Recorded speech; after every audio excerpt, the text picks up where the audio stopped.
Here is Stricker aiming for his second career U.S. Senior Open championship.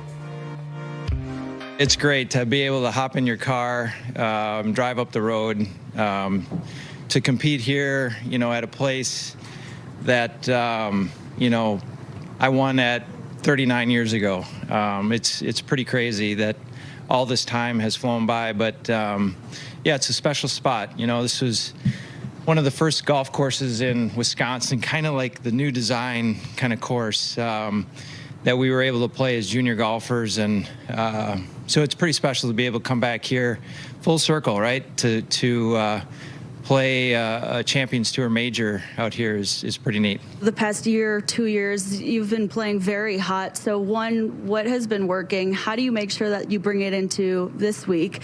And then also, what would it mean to win at home on such a big stage? Yeah. It's just about doing the same things that I've been doing. And it's, I think it's just been consistency for me. I've been doing pretty much everything fairly well, driving it in fairway, getting it on the greens. I've been putting better lately.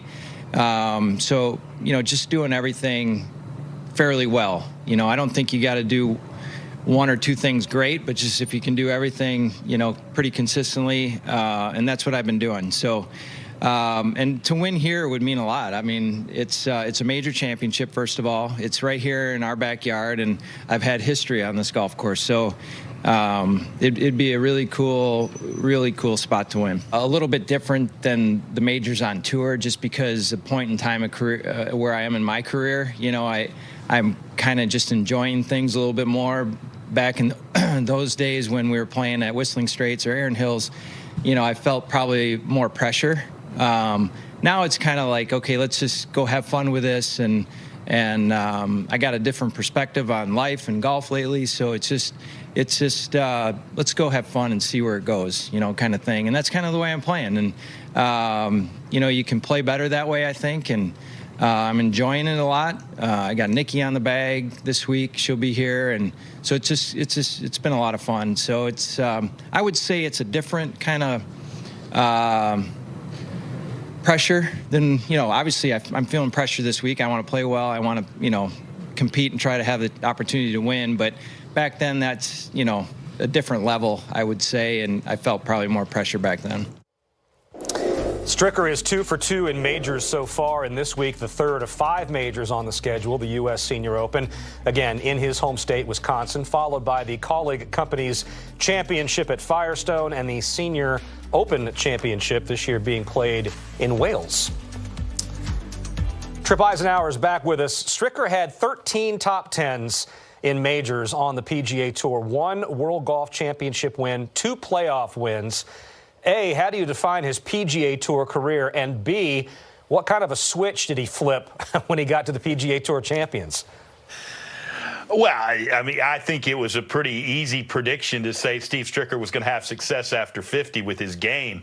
It's perfect for the PGA Tour Champions. But his career, a lot of people don't remember. Early on, he was a success. He won a couple of times in 1996. He flirted with a major championship going head-to-head with VJ in the late 1990s at Sahalee, the PGA there. He really looked great, and everything was going his way. He wins the match play championship that they played down in Australia at the time, and then his game went awry. He fell to as low as 189th on the money list at the time. That's what it used to be measured by. So he completely lost his driver, believe it or not, and he really did a lot of the work to get it back himself. And he always was a great putter. I mean, that was never a problem, but he was having trouble hitting the fairway. He was never one of the longest, so he had to play from the short stuff. Boy, did he figure it out. Just a couple of years after that 189th, he was up to as high as 4th on the money list and perennially up there with chances to win some of the bigger events. Why? Because now he was playing from the fairway. His short game got better through those struggles, because usually when you're struggling like that, you're relying on your short game more.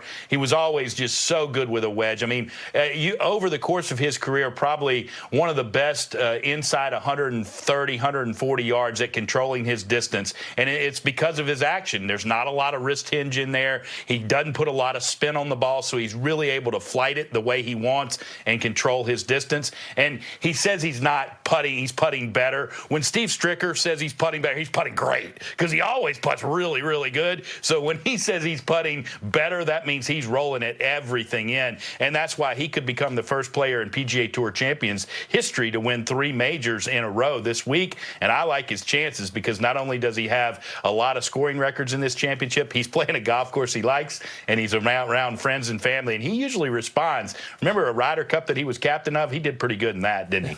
Yeah, a player that, as mentioned, contended quite often in majors on the PGA Tour, but the winning in major championships just coming in bunches on the PGA Tour Champions. And we talked about this prior to the show. You say that Steve Stricker is built. He's perfectly built for the PGA Tour Champions. Why is that? Well, I think because he has enough length. He can still play regular tour events pretty credibly. So he has enough length. That's not an issue.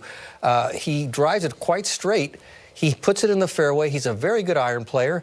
He's a tremendous putter. He reaches the par 5s on the PGA Tour Champions. When he misses greens, he's got a great short game. He keeps his birdies. There's a lot of birdies to be had when you putt like Steve Stricker.